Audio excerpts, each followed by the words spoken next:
Hi, it's so nice that you're here to quickly get brainted with me. I'm your host, Laura, and welcome to my Mindful Storytelling podcast. Hi, and welcome to another Quickly Get Brainted episode with me. Today, I'm not gonna interview myself. I'm gonna talk about one topic, and if you read the title, you know it's about Everest. And I think it is more than just a mountain. This year, almost by chance, I found myself drawn into a subject I never expected. Mount Everest. I'm not a mountaineer, nor an expert in geology or Himalayan history, but I also don't believe in coincidences. And for some reason, Everest has landed in my lap as a story worth telling. I think this is a good time to talk about one of the most fascinating and dangerous places on Earth, Mount Everest. A story we all think we know, but do we really? Everest is the world's highest mountain. So here are some facts. At 8,848 and 86 meters, straddling the border between Nepal and Tibet in China. Since 1953, when Sir Edmund Hillary of New Zealand and Tenzing Norgay, a Sherpa from Nepal, first stood on its summit, thousands have followed, but over 300 climbers have died attempting it, and many bodies remain frozen on its slopes. Silent reminders of its dangers. Above 8,000 meters lies the so-called death zone, where the human body can survive only hours before breaking down. Yet each year, hundreds of climbers line up, sometimes stuck in deadly traffic jams, just to stand on top of the world. Sherpas, once seen merely as porters, are now recognized as the backbone of the Himalayan climbing. Without their knowledge, strength, and skill, very few foreigners would make it in. In fact, many Sherpas today are world-class mountaineers in their own right.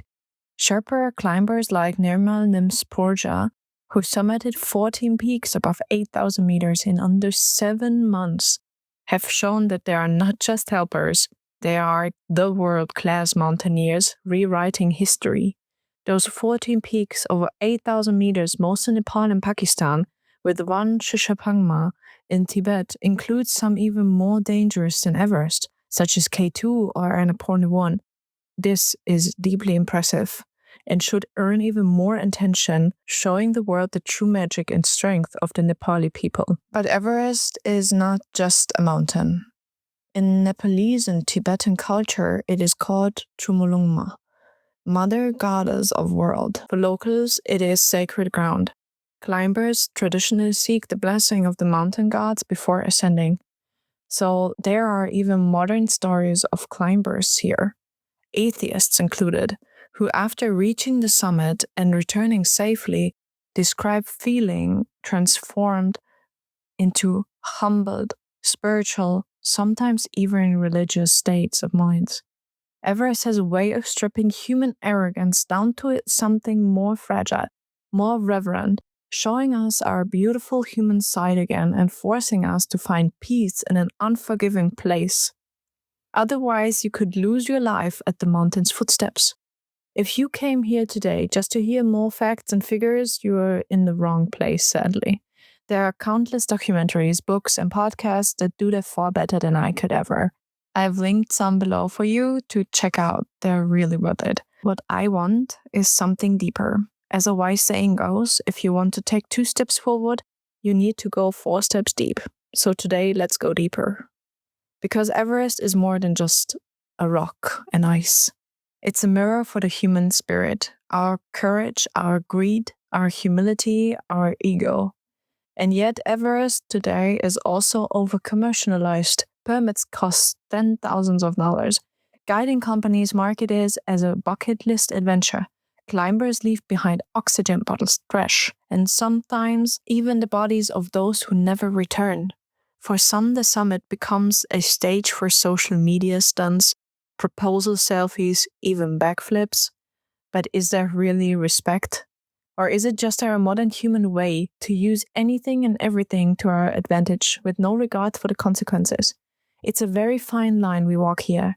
On one hand, an entire nation's income and economy depend on Himalayan mountaineering, And on the other, I wish for a balance where the Nepali people can someday say, no, you cannot go out there if your intentions or your preparation aren't good enough. It should stay a magical privilege, not a modern trend of I can be anybody as long as I have the money. That's just plain wrong, I think. It's not the fault of the expedition leaders. They are also trying to survive. But rules should become more stricter, and education for first-time climbers should be better. If you tried the same stunt on K2 or Annapurna 1, you'd probably pay with more than just money. Perhaps with your life or permanent injuries that would scar you forever. The Sherpas on Everest are often the only reason you can make it home safely. Think about that for a moment. Is that your case or not? This is something far bigger than you alone.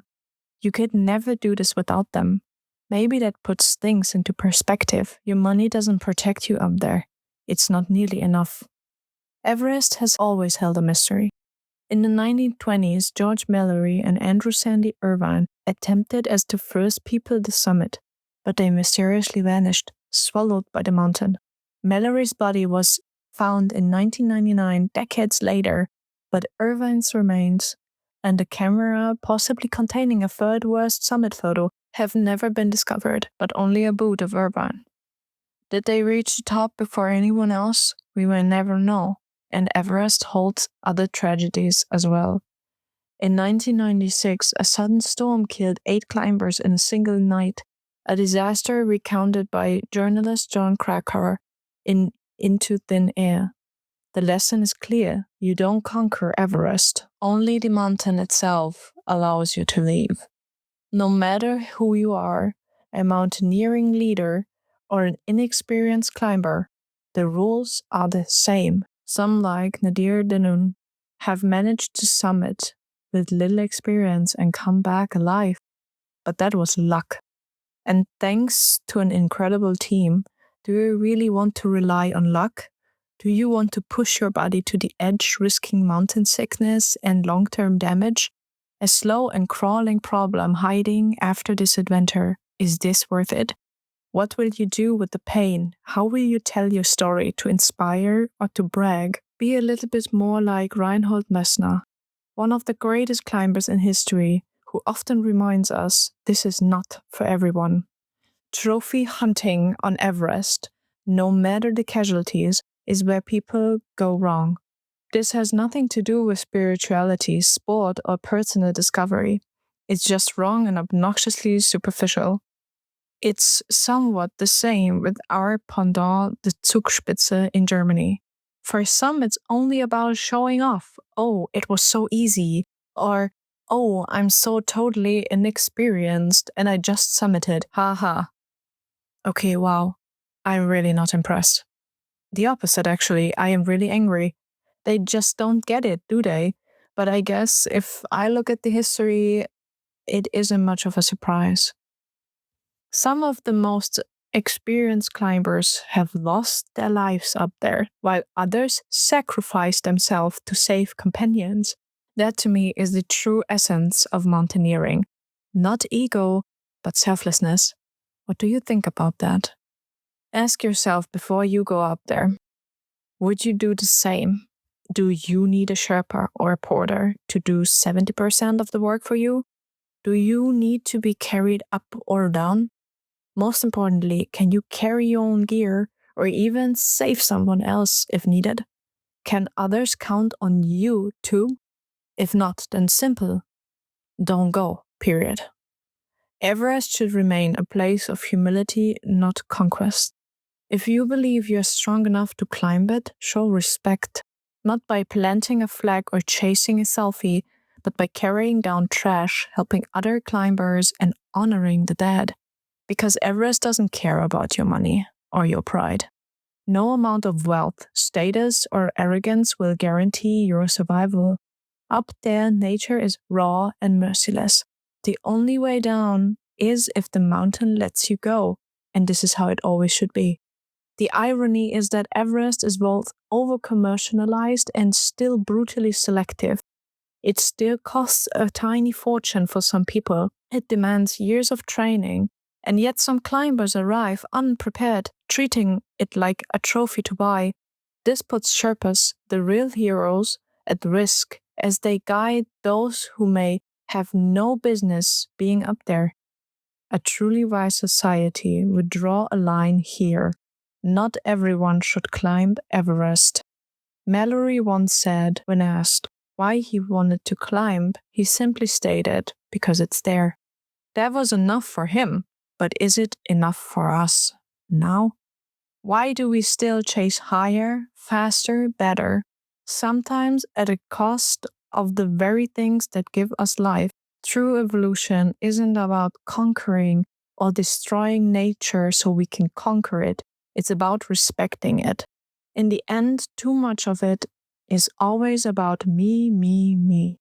And as the Dalai Lama said, the antidote to self-centeredness and anxiety is altruism. That lesson applies here.